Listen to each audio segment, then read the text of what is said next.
SuperOtakus. Oh, it's your tour guide here. Well, it's been a weird week. um,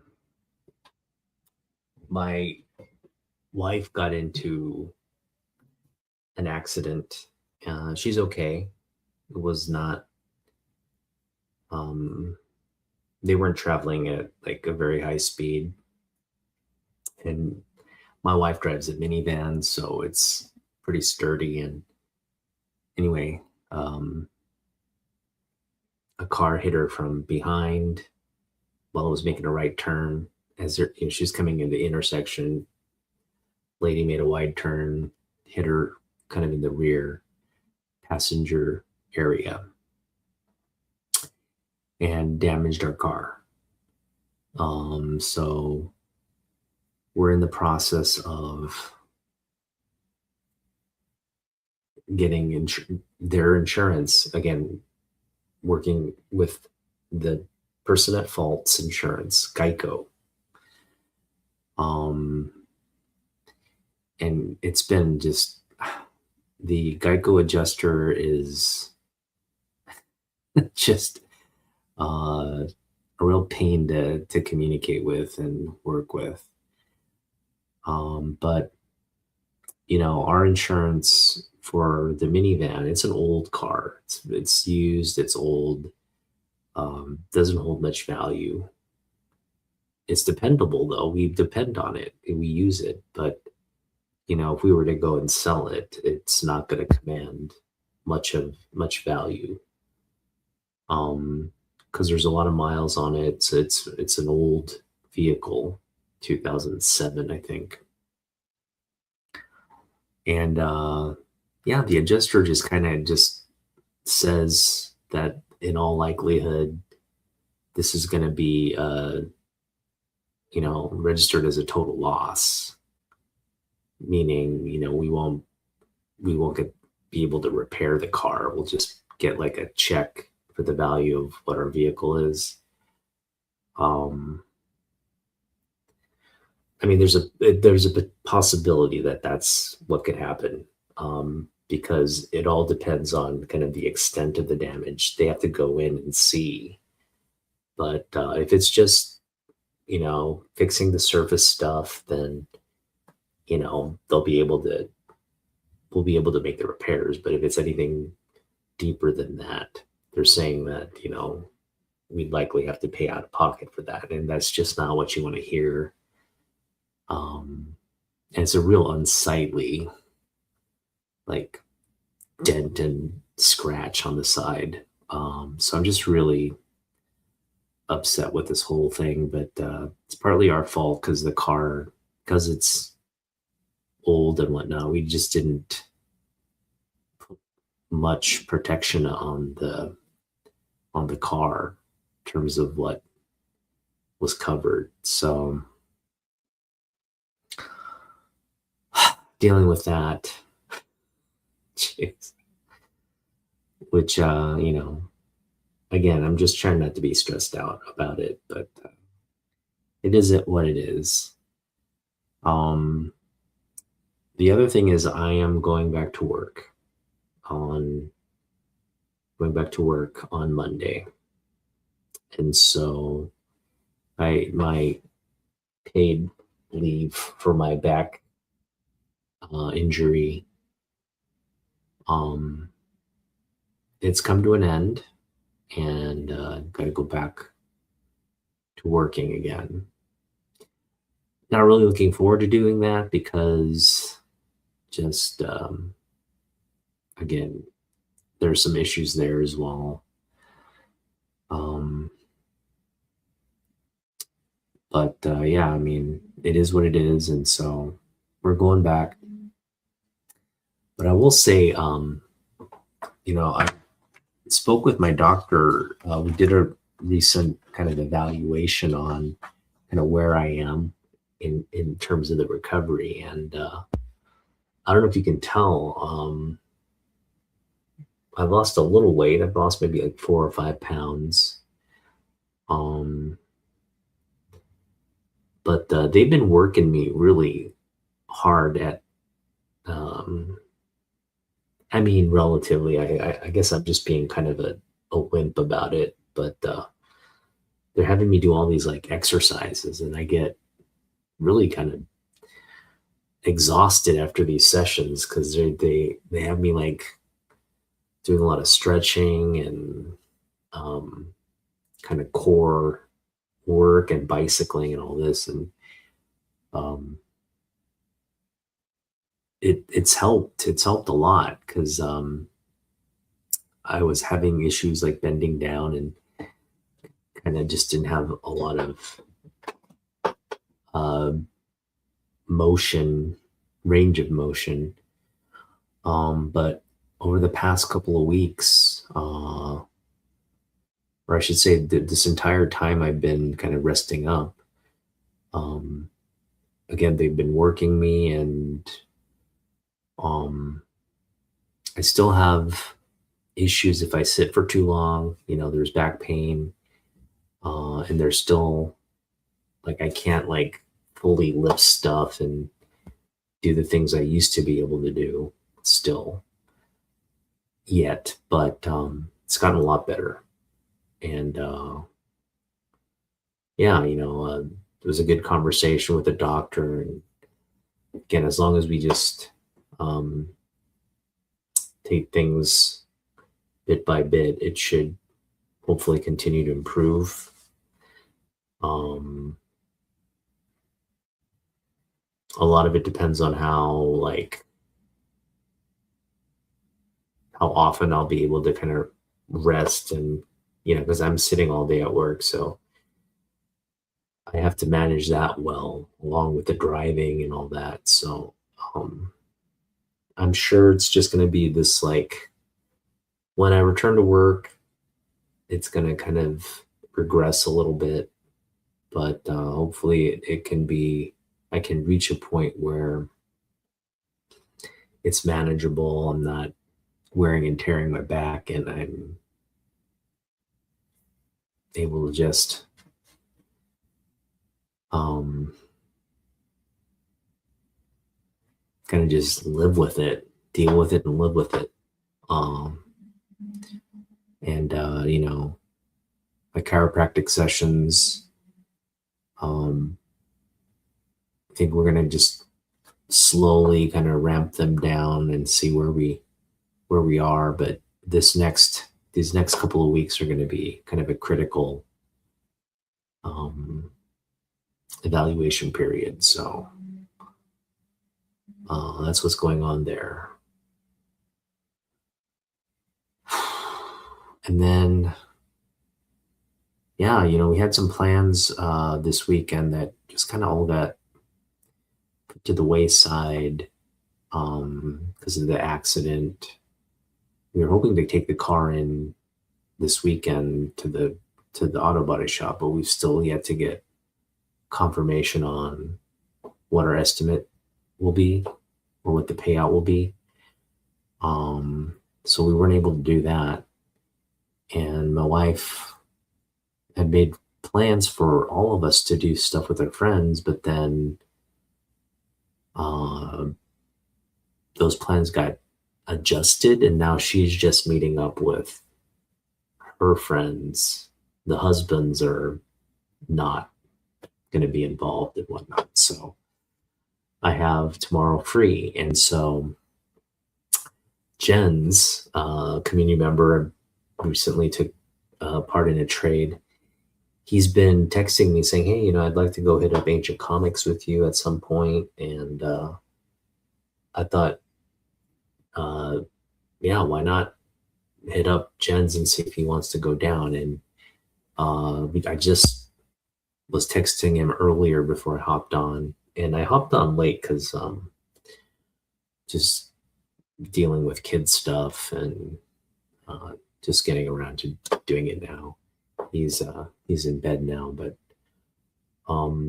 yeah, Jen's is like free tomorrow, so he and I are gonna drive down to Ancient Comics, and we're gonna do some do some comic book hunting, and I'm gonna also kind of give him the lay of the land down there because there's several shops we can hit up, and so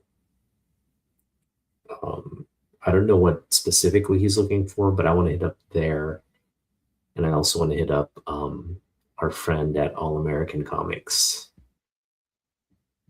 because he's got a good dollar bin there as well. So we'll hit up those two places and then possibly trying to think. We could also hit up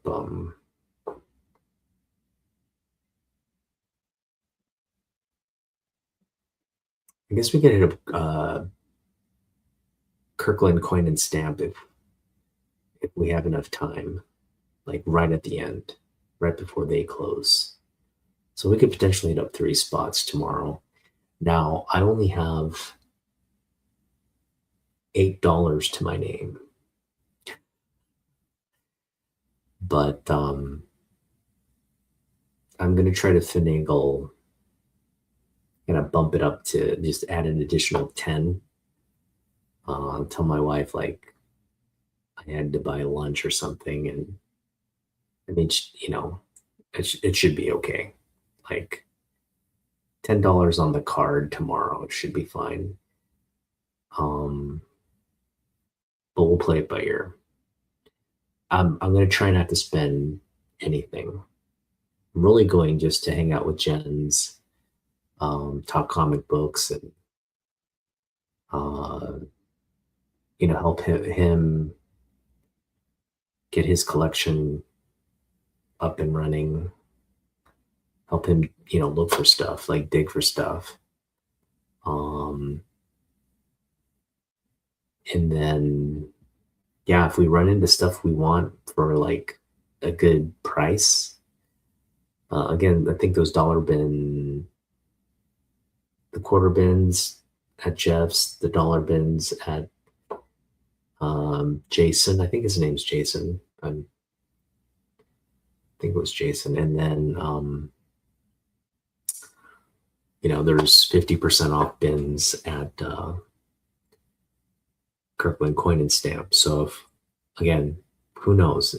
I'm sure we'll come back with something. I'm sure we'll find something. We'll come back with something. But I'm trying to just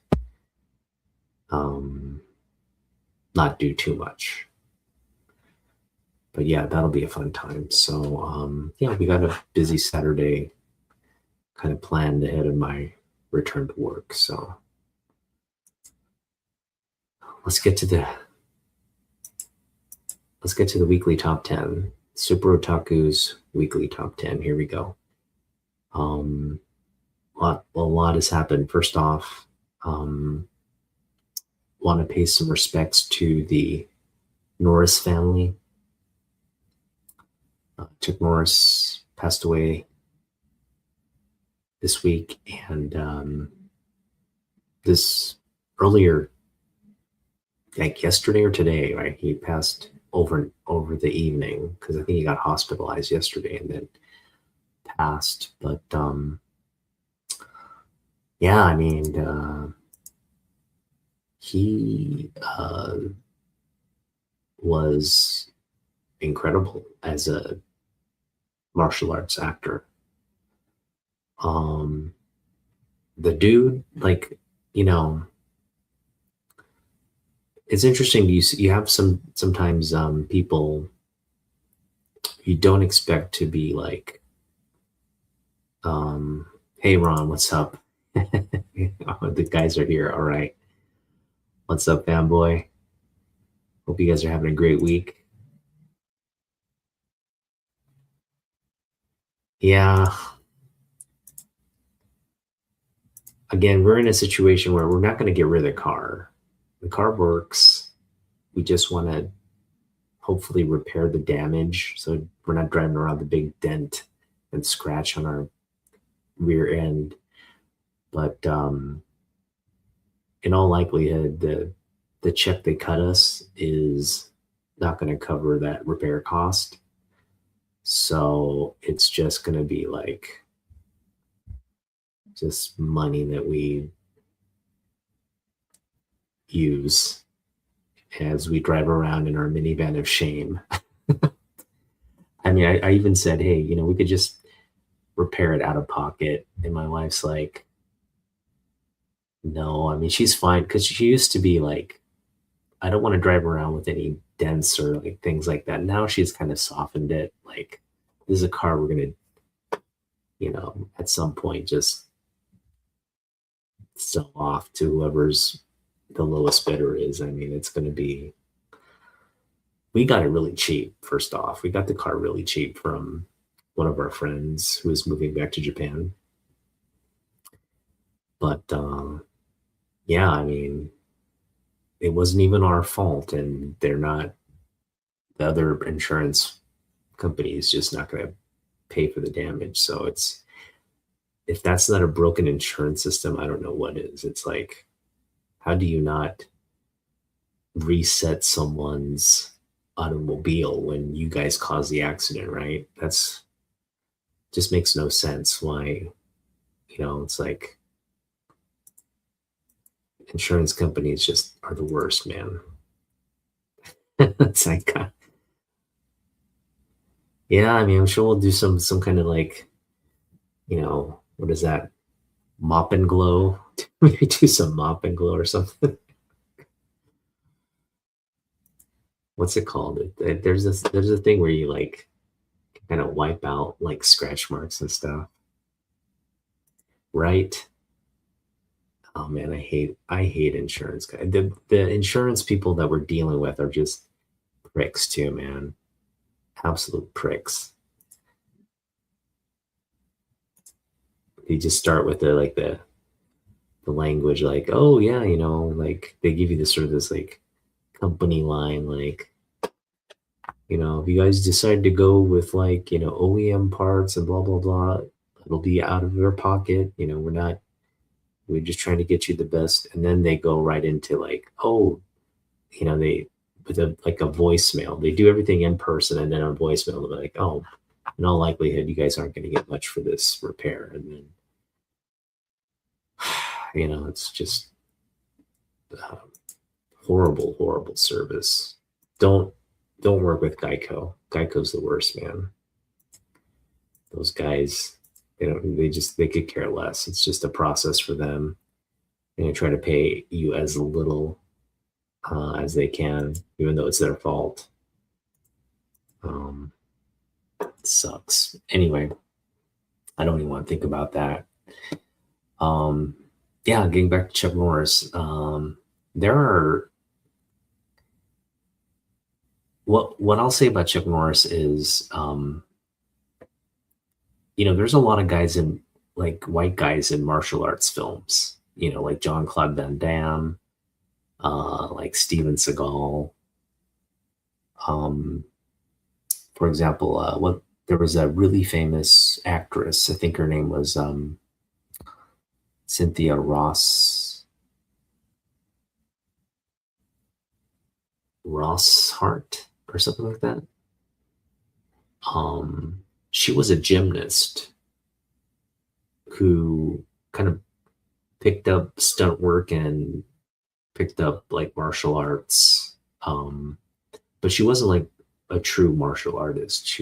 But she was in a lot of martial arts films and eventually developed martial art, uh, like developed her martial arts. Um,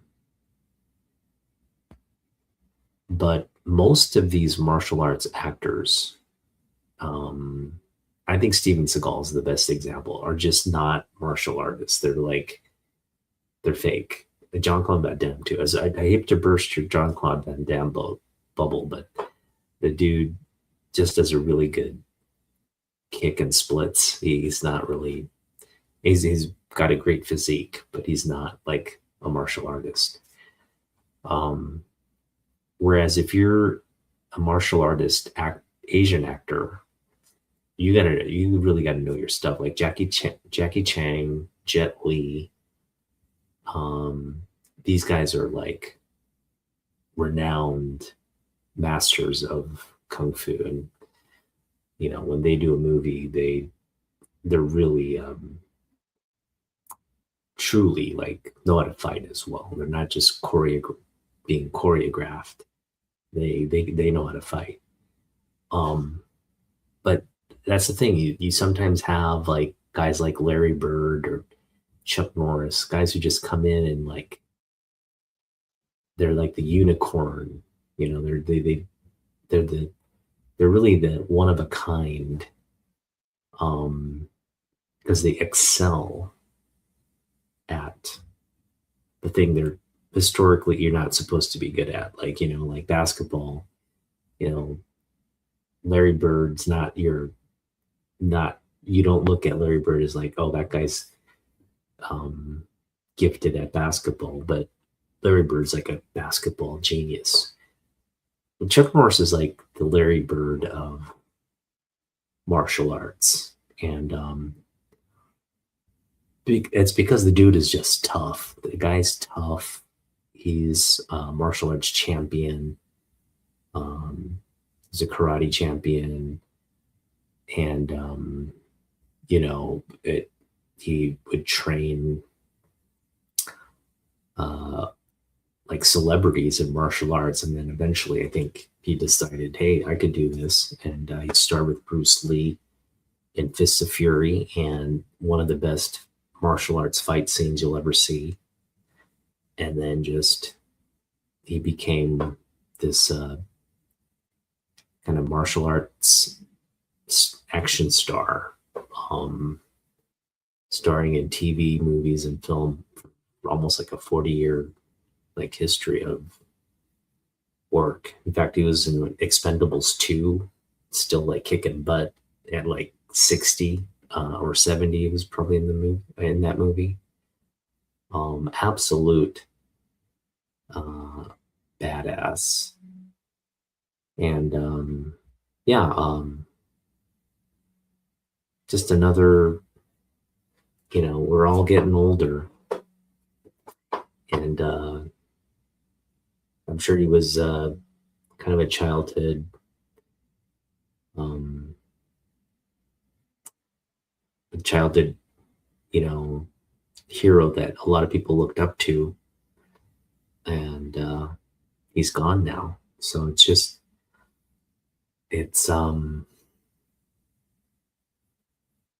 yeah.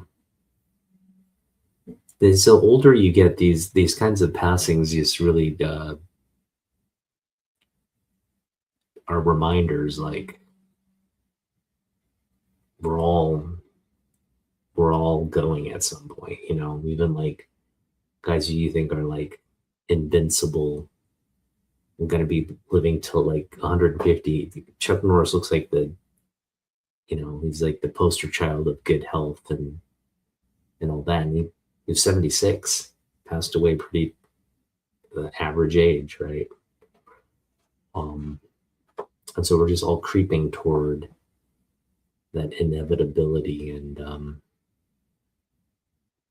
I've been trying to remind myself and keep myself in that mind frame of like, because I have I think I have anger management issues. I tend to get emotional, and I lose my cool a lot. I try not to do that, especially with like my kid and my wife. But and I just kind of grew up in that kind of household where it was like, um, there's just a lot of kind of trauma and anger there, that stuff in my family history that just perpetuated itself. And um, for me, I think when I see things like Chuck Norris pass, and it reminds me, hey, you know what? We got to we got to cherish every moment we have, and not get bogged down by the petty, like this insurance thing. It's just like, it's a pain in the ass to think about, pain in the butt to deal with, but just kind of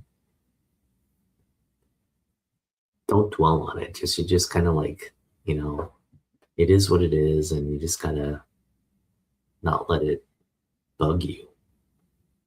And so that's the way I'm taking this. Anyway, we obviously want to send our thoughts to the Norris family, and reflect on what a great. I'm gonna just watch a couple Chuck Norris movies, man, like Delta Force or something. We gotta like get a little Norris marathon going here. Maybe run some Texas Ranger marathon or something.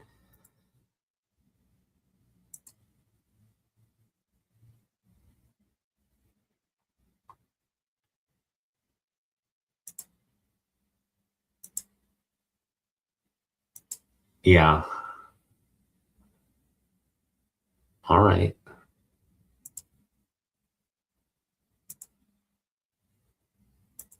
Okay. Yeah, Ron. I mean, it is the stress killer. Yeah. We all have to be able to manage the stress. So I appreciate whatever tips you can give, because I struggle with it sometimes. It is a killer, though. I mean, it literally. I mean, you look at. I'm a big believer in like stress will cause things like cancer, things like you know, like for you to have a heart attack or a stroke. It'll lead to that. Like you're not managing it. Um, your body physically reacts to whatever mental issues that you're having. So yeah, I agree with you. It's a killer, and we need to like um, just let go. Just kind of not get so angry and frustrated at stuff that you can't control, because it's only hurting you at the end of the day. It's only really,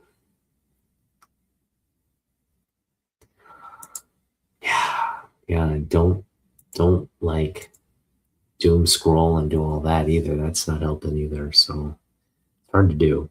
It's really hard to do, but yeah, good reminders. All right, well, let's get into the weekly top 10. Boy, we've got got a lot of books to kind of cover here. 10 books. First off, I guess we'll start with my pick.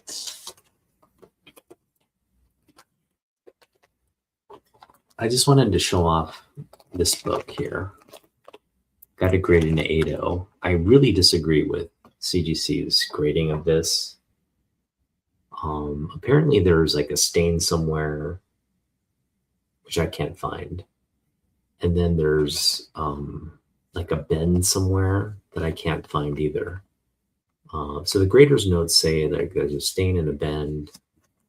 Again, I've poured over the book, unless it's on the inside portion of the book, which no, it should be on the outside. Yeah, I was expecting this to come back like really, really high grade, like a 9.6, 9.8, 8.0. I completely disagree with the grade, because again, the notes don't really. I mean, I did a video on this when I unboxed it. Absolutely clean. There's just no sign of anything on the book. No stain, no bend, no nothing.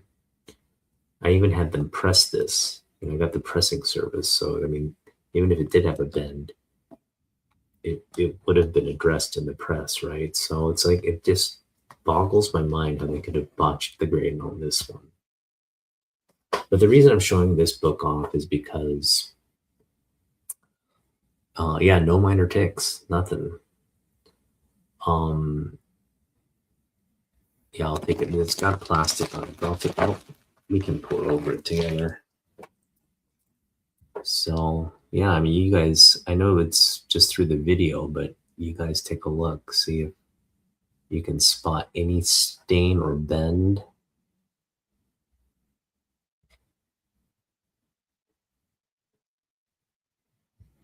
Nothing. And then the back, like that might be the stain they're referring to.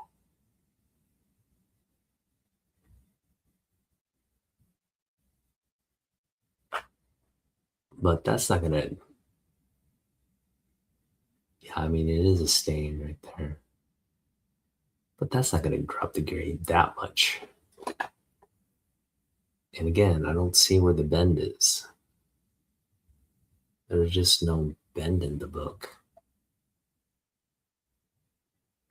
Yeah, I mean, that little stain there is gonna drop the grade, obviously, but not to an 8.0. This is just a, again, I don't want to crack and resubmit. I'm not gonna do stuff like that. I think it's just a fool's errand, but that is a really clean book right there. And again, if CGC can't grade books, it's what's the point? It's like they can't grade your books. What's the point of using your service? But yeah, getting back to why I chose this book. All the hype right now is around the Spider-Man No Way Home, or no, what's it called? Spider-Man No Way Out, something like that. And I recently did a trade with Big B, and shout out to Big B, by the way. You got a really good nice slab there. I had the I in a 9.6. I had a slab in a 9.6. I think it was Spider-Man 345 or 44. It was the one preceding this. Um, in a 9.6, and it's the cover where Boomerang is in the back attacking. It's the first appearance of Cletus Cassidy. Key book, really iconic Eric Larson cover. But that, I basically gave it up in the trade, and I was reluctant to do it because I love that book. I love that cover. I was reluctant to do it, but I was just kind of like, I don't, I don't collect Spider-Man. I don't really need the book. I just want to get fair value for it. And again, $60 is kind of where I put it and did the trade. Well, I immediately, with the whole dropping of the Boomerang, and they literally took the cover and put it in the movie. That scene where he's like webbing out with Boomerang, throwing boomerangs at him in the backdrop. Yeah, 345. Again, 9.6, traded away for like $60 value. That book is now like, I mean, if I put it up right now for sale in a 9.6 slab, I could have easily gotten $100 for it, at least, right? That's kind of a hot book right now. A lot of people are kind of FOMOing on these like film cover to film scenes. And yeah, that's just like, that's how sometimes how the ball rolls, a trade. And I even was like, do I really want to add this to the trade? I was kind of like hesitant. And I just said, nah, let's just, these are the three slabs I kind of just want to offload. But that Spider-Man book is the one that I was just kind of like, kind of on the fence about, but I added it. And now I'm just like having the remorse of like, man, should have kept it. Again, in this current environment leading up to the movie, we could have probably sold or traded it for a higher value. But again, can't cry over spilt milk, so it is what it is. But yeah, Hopefully Bigby gets hopefully Bigby can sell it for max value here. Because that was a beautiful book. Again, it's from the same lot. I picked those up, you know, back at the LCS years ago. Those are my original books. I picked those, this one and that one, kind of together. And again, I'm just shocked that this one didn't get the grade that that other one got. So, all right, so there you go. That's number 10 to start us off. Won't bust out my slabs too often, but little trade remorse there. All right, number 9, we got Spawn number 1. Yes. Spawn's been kind of creeping on the list here and there, and okay. Yeah, I figure those are going to start to, I think, heat up. You know, right now it's still kind of early, but you should start to see those start to sell at a more rapid pace and start to creep up in terms of the sell price. I think right now a lot of people just have it up without realizing, hey, you know, these are things collectors are going to bid on and buy up, because it's a $20 book now, but I think by the time the movie rolls around, you should see people, you know, buying raw copies for like 30 to 40, and then the slab copies for over 100. So it's kind of where I kind of dropped the ball, but that's fine. But yeah, Spawn. They're working on a Spawn movie, but in that backdrop, even Todd McFarlane is departing Spawn. He has a new creative team that's going to be working on the book, and this is the first time since he launched this title that Todd is leaving, having a creative say on the book. So that's pretty significant. You know, that's like a death right there. It's like Todd walking away from really what he's done for the past 30 years in comic books has been on the Spawn book. He hasn't done anything else outside of like a couple variant covers here and there. Everything's been on Spawn, and that's the only thing he's really put out since he's left Marvel. So that's big news, and I just wanted to kind of recognize that and give 9.4 for 35. That's again, I think that's going to get picked up really, really quick. You know, like, yeah, I think right now it's slowly seeping in. Like, you know, the trailer is just what, 3 days old, 2 or 3 days old. People are kind of I think the comic book community is even sort of wrapping its head around, oh, okay, is this a book I need to target? So maybe we'll see some big sales on that book over this weekend. I should stop talking about it because it's gonna drive me nuts. Just kind of move on. I ironically do want to pick it up though. If I see it raw, like in a dollar bin somewhere, I'm all over that. But yeah, I'm gonna just try to like forget that it's no longer in my collection. There we go, number 9. Shout out to Todd McFarlane. But yeah, the Spider-Man, is it No Way Out?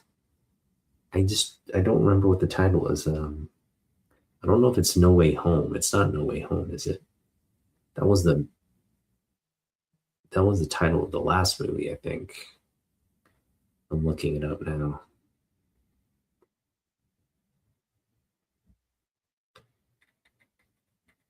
Brand New Day, that's what it's called. Spider-Man Brand New Day.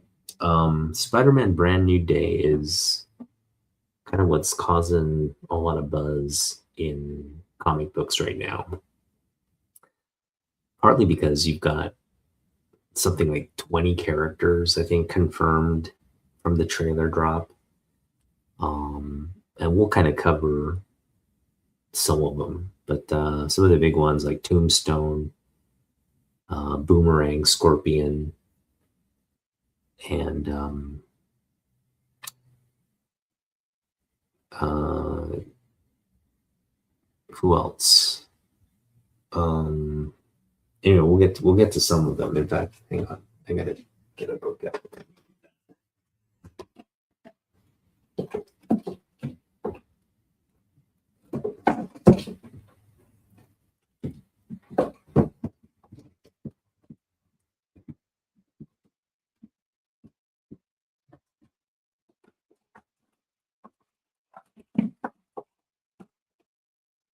All right. Brand New Day. Thanks. Thanks. We Brand New Day's kind of interesting because they're going all out with the Spider-Man stuff. And I think it's they're giving comic book fans what they want, which I think when you look at the previous movies, it wasn't so much fan service, but this one's really, I think Kevin Feige just understands, look, we got to make our base happy if we want to have continued success making these kinds of films. And yeah, he basically is like, I'm going to bring Spider-Man, Hulk, Punisher, all these like cool characters. I'm also going to like basically take scenes out from like comic book covers and revamp them. And then he puts them in the trailer for everybody to see. But I bet this picture is going to be littered with comic book cover homages. We've only seen like I think a couple, but as the film, I mean, for those of us who collect, if we go in to watch this movie, I bet there's gonna be a lot of, whoa, hey, that's like issue 54, like just like calling out all the sort of iconic images.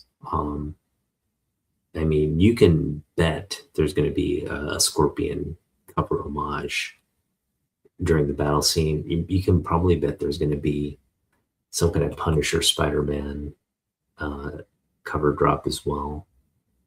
And it's going to be cool. I think it's going to be fun for us fans, us collectors as well. But yeah, Punisher is going to be in that. This is a great cover of the two. And Punisher's roots are in Spider-Man, so it just makes sense that they finally bring these two characters into each other's orbits. And so, yeah, again, the Brand New Day should be a fun movie. I'm kind of looking forward to it. We don't want to forget about Lobo. They released the official design of Lobo, and it's kind of this traditional design, but he's got sort of this air bike, kind of like Ghost Rider-esque air bike. He's got this like he's got his like chain weapon. There are a couple minor differences in like what he's wearing, but it's essentially a very comic accurate image for the design. Um, and so, yeah, I think we'll see. I think a lot of fans are also excited, still excited about the um, Jason Momoa playing this character. And I would imagine Momoa is going to just do a brilliant job. I mean, in the little that we saw in terms of the trailer, he looks spot on. Can't see too much criticism about how he's portraying the character in the trailer, but looks really good. That's a great question. Hmm. Do you think enough time's passed where we could still be cool with an AI version of Stan? I don't know. I just feel a little weird.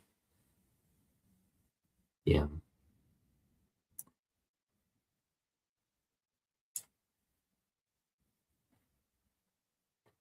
You're my Wolfie now. Yeah. Great George Perez cover here. Great Lobo cover here. Um, I mean, they could have just used this design right here. Nice and simple.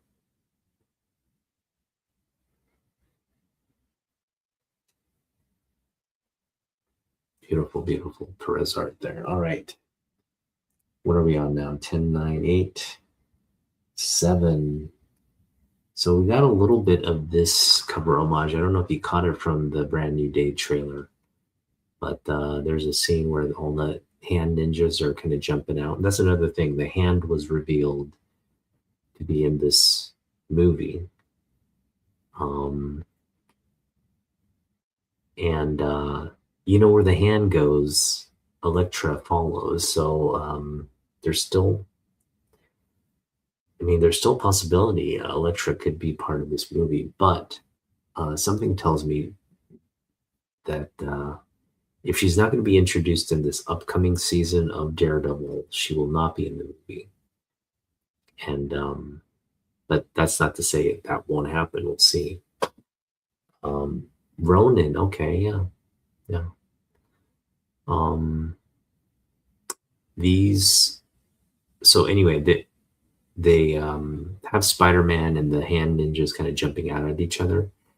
I think that there's going to be probably some additional characters there fighting the hand, and one of them I would imagine is going to be Daredevil.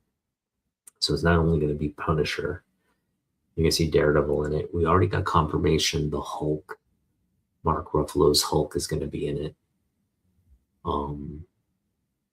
So yeah, you're just getting all these kind of cool characters, Marvel characters pop up in this new project. So that's really cool. But yeah, again, I think the movie is going to be riddled with these kinds of images, right? This is obviously the cover homage for that scene. Although, you know, it's not the direct Spider-Man kind of issue. It takes that concept art and adds it. And I just love this, the Neil Francis Yu cover. It is so detailed. And yeah, just great Electra in the hand cover there. Beautiful stuff. All right.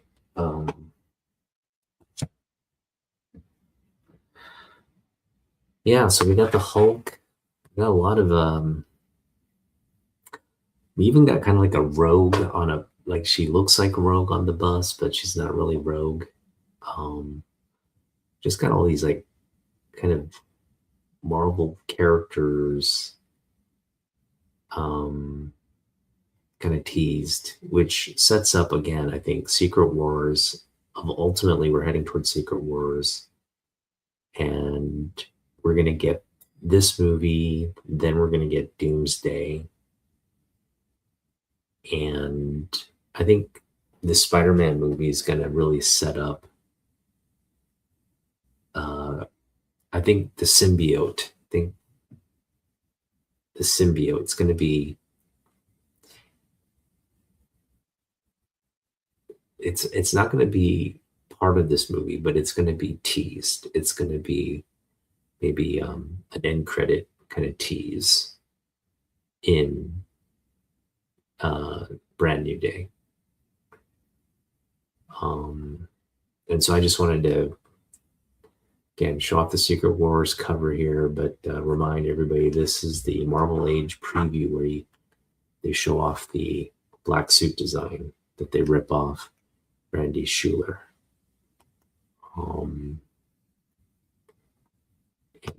Yeah, that was the biggest rip off of all freaking time, because the books and the revenue Marvel generated from the black suit, Venom, the Venom movies, the comic books, and again, this movie, if it has a Venom reference, if it teases Venom in some way, it had another multi-million-dollar movie to the mix that Randy Schuler never got a cut of. So, Randy, if you're out there, man, I feel your pain, dude. I feel your pain.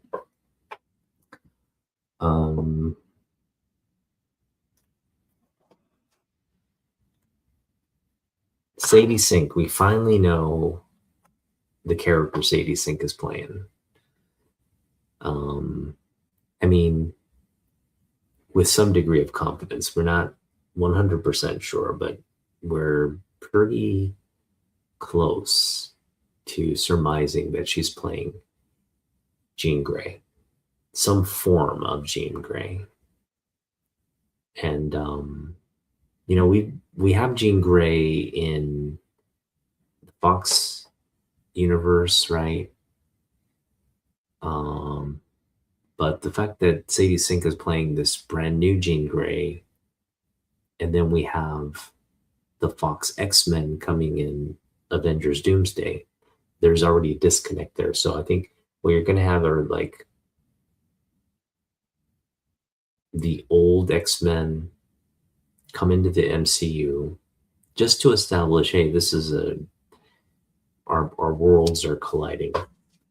And then you're going to get a new team, and that new team is going to be kind of the Sadie Sink, the generation, I guess you call them Gen Z, the Gen Z Sadie Sink X-Men.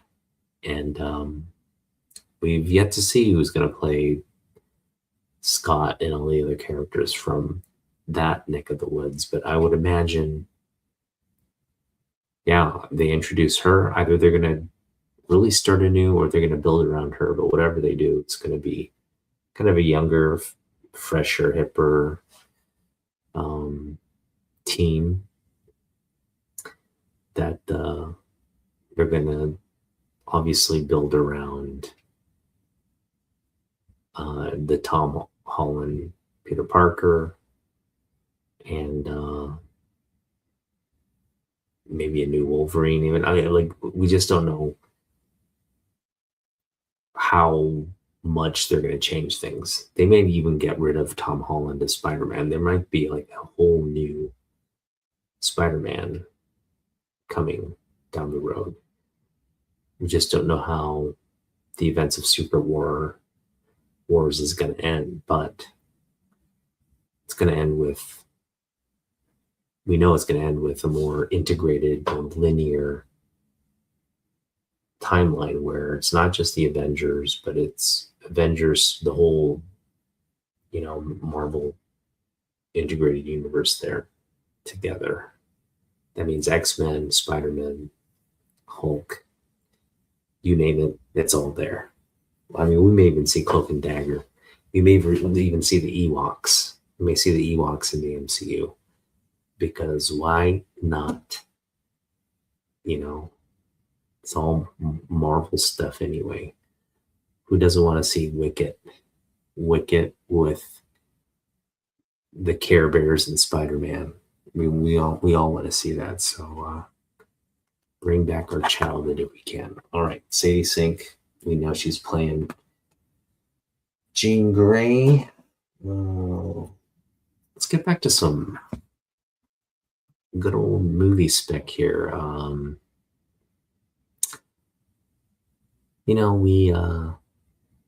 We've got confirmation on the Man of Tomorrow.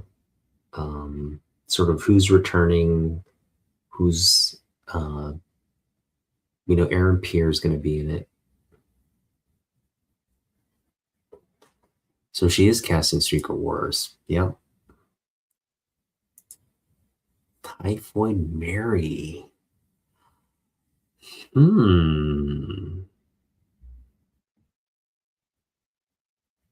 That, but Typhoid Mary, because I think in the movie that they showed Sadie, or in the trailer they show her like hopping from person to person, like mind hopping, right? I don't know if Typhoid Mary had. I think Typhoid Mary is just a psychotic fighter. She's not like a psyop. She doesn't have any mental. But that would have been a great casting there too. I think she would have had to kind of beef up to play Typhoid Mary though. Like you would expect someone.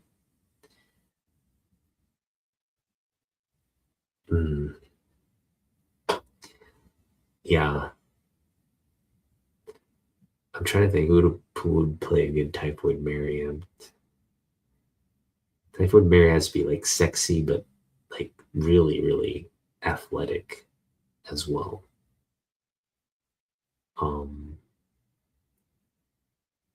No actress is coming to my mind right now, but yeah, that would be a great.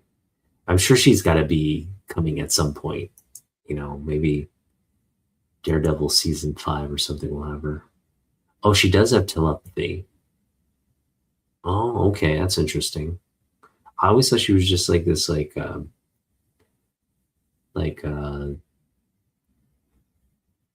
honed fighter, not that she had telepathic abilities.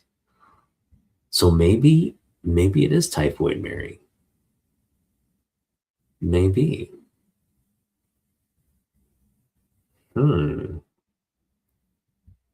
But she's cast in Secret Wars. Yeah, so she's in Secret Wars.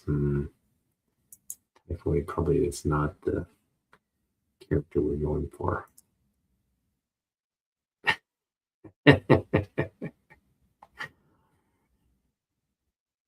she's a telepath.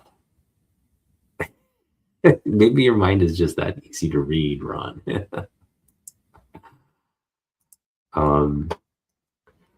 Yeah, so Supergirl. Yeah, we're just waiting for that film to drop. And I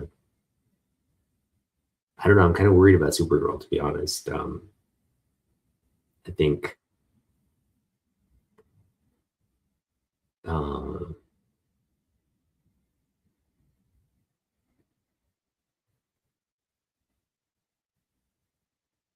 I don't know. People are either going to really, really love it or they're going to really, really hate it. There's not going to be any kind of, or maybe, who knows? Maybe they'll just be like, it was all right. I would take it was all right. At least it's like, as long as people aren't coming out of it hating it, it should be fine.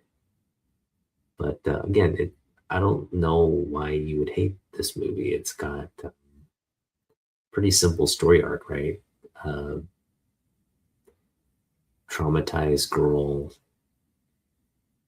kind of lacks motivation and direction in her life, kind of spiraling, and then she breaks out of it because she has to help people less powerful than her fight against people more powerful than them. So she just like a redemption story. Uh, you got Crypto flying around, you got Lobo. I just, again, and we're probably gonna get some more DC lore teased in there. I'm sure they're keeping a lot of that kind of in cut scene stuff really, really secret. But I wouldn't be surprised if you saw like, like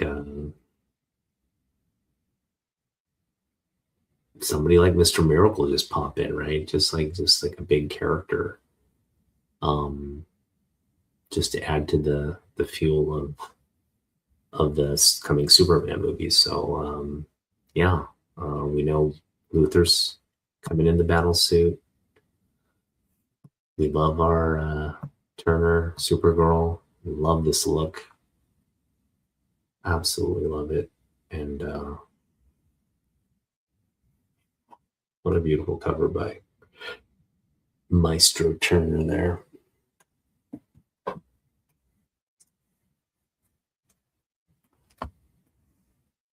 Death of Sinestro, anybody? I just pulled this out because it's one of my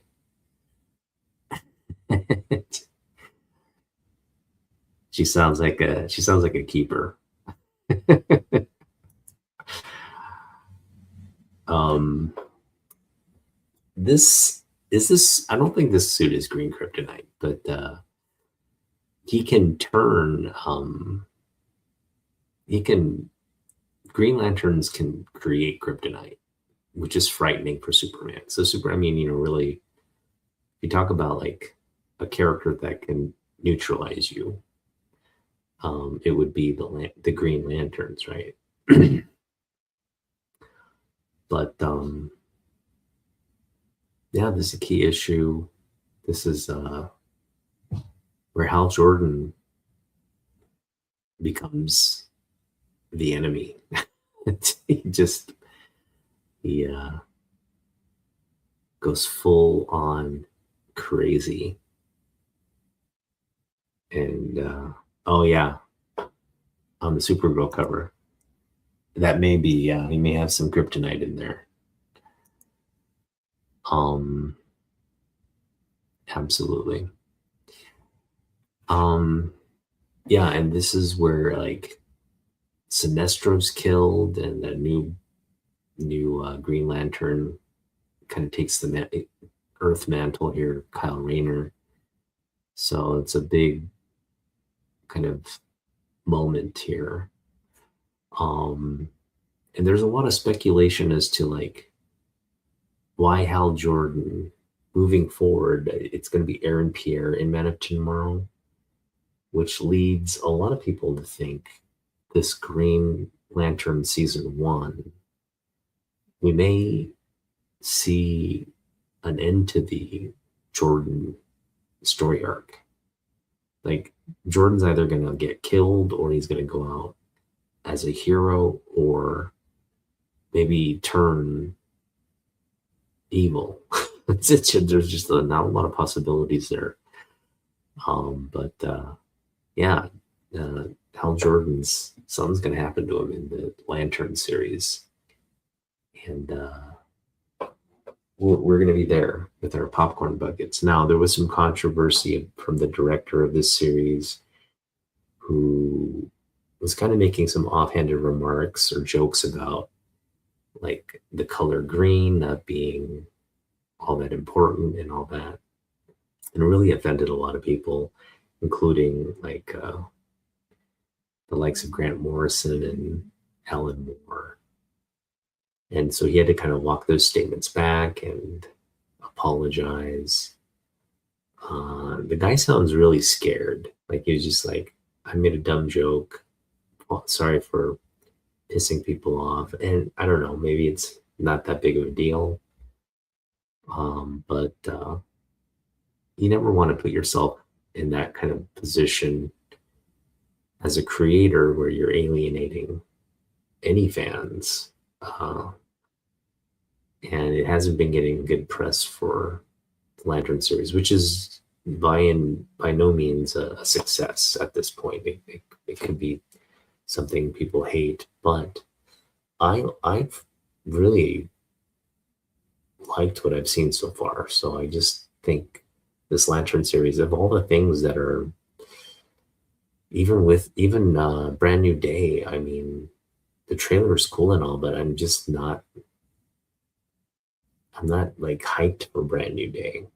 Um, Whereas the Lantern series, I'm very hyped to see because I just want to see how they um, introduce the lore of Green Lantern, right?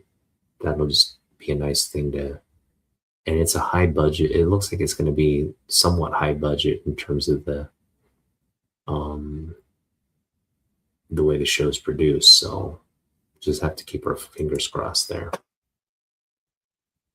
Yeah, it looks like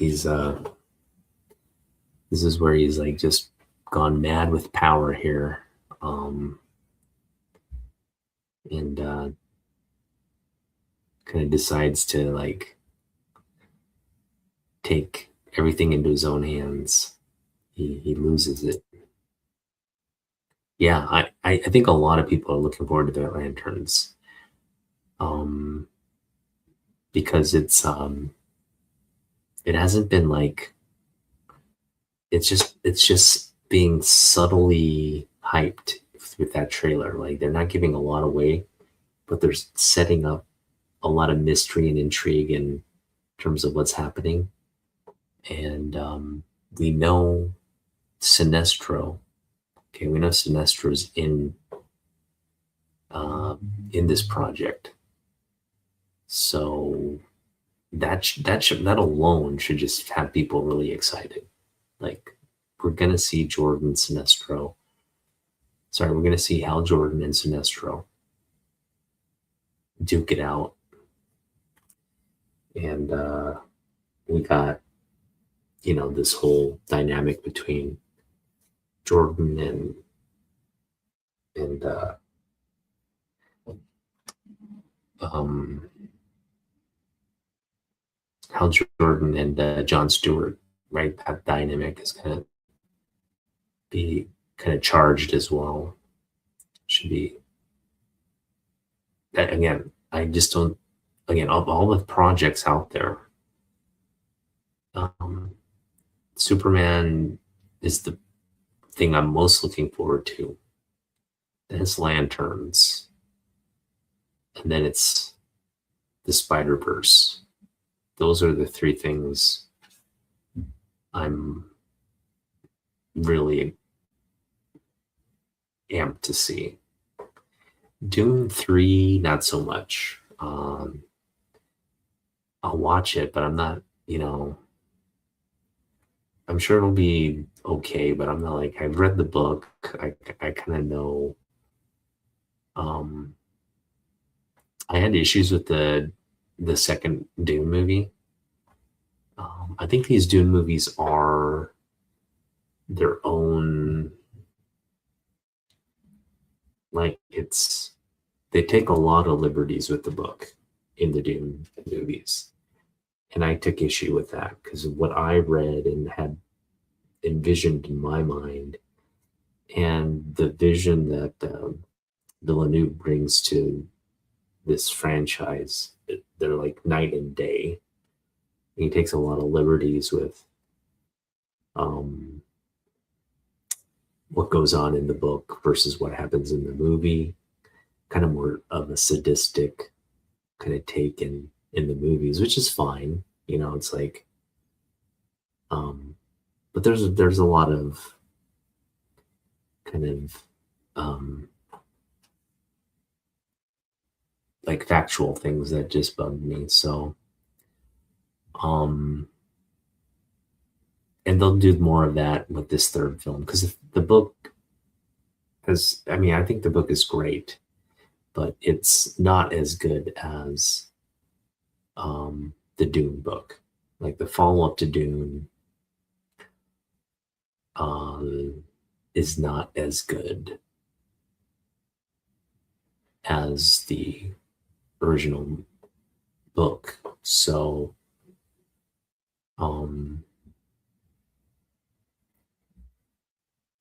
but it will close a chapter on the Paul Atreides arc. So it's a good sort of enclosure for the character.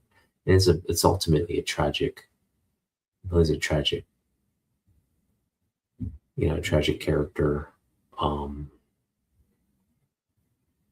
and it's always fun to watch those kinds of movies, especially in this final. It's not going to be like, anyway, I don't want to give away, if you guys haven't read the book or anything, I'm not going to give too much away, but it's not going to be, um, I mean, it'll be a happy ending, kind of a bittersweet ending. I should just put it that way. And we'll see what happens from there. But yeah, again, it's a movie I will go see probably, or I'm kind of mildly optimistic about seeing, but not like amped to see. Again, the three things I'm amped to see are the Spider-Verse conclusion, this Lantern series, and the Superman movie.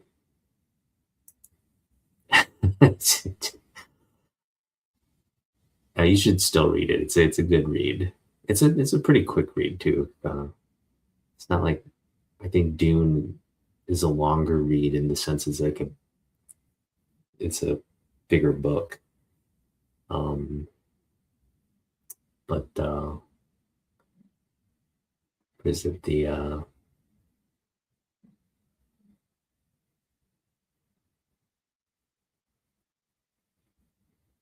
yeah, the book? I mean, I'm blanking on the book name.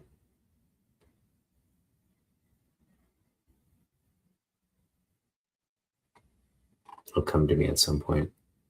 My brain is broken. All right. So that is our number 2 book, Green Lantern. And our number 1 book. There you go. This just continues to be number 1 because I think we're getting this Justice League. I don't think we're gonna get like we're not gonna get a super big Justice League. We're gonna get this team as the main team. And then I think as whatever crisis they build toward, as that gets going, you're going to see more Justice League members added. You're going to see like I think a bigger team emerge. I think eventually you're going to like see Hawkman.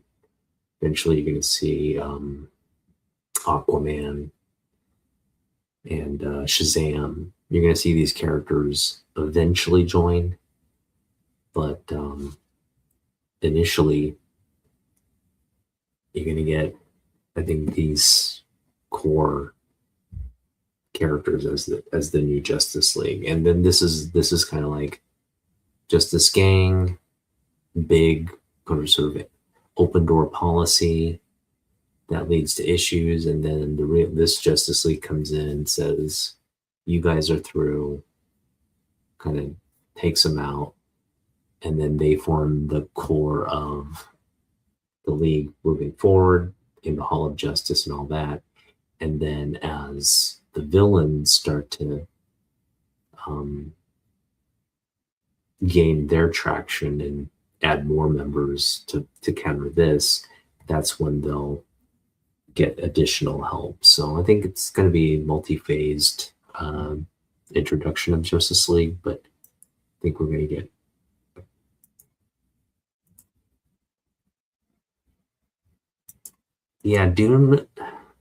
Doom Messiah. That's the book. Yeah, I keep getting Doom Messiah and Dune Emperor mixed up, but yeah, Doom Messiah is the second one, then Children of Dune, and then the Dune Emperor is the last one. And so yeah, all great books. You should read them all. Frank Herbert, yep, absolute science fiction genius. These books are absolutely political he was a political, like I think he was a naval officer or a naval captain, but he kind of worked in the public sector. He worked on policy, and so he just saw politics at work. And so when he started writing these like novels, he really wanted that to be the focus. Like this is how power and how politics works. Just built an absolutely monumental work of fiction there. So okay, and so that is our list. Hope you guys enjoyed that. Had a good week. Ron, how was the time with your grandson? You guys have a good time?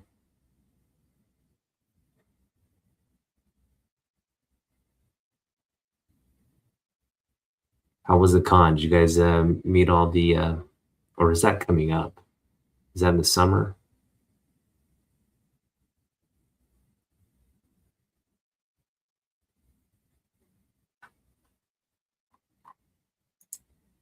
Nice. Did you get the book signed that you wanted?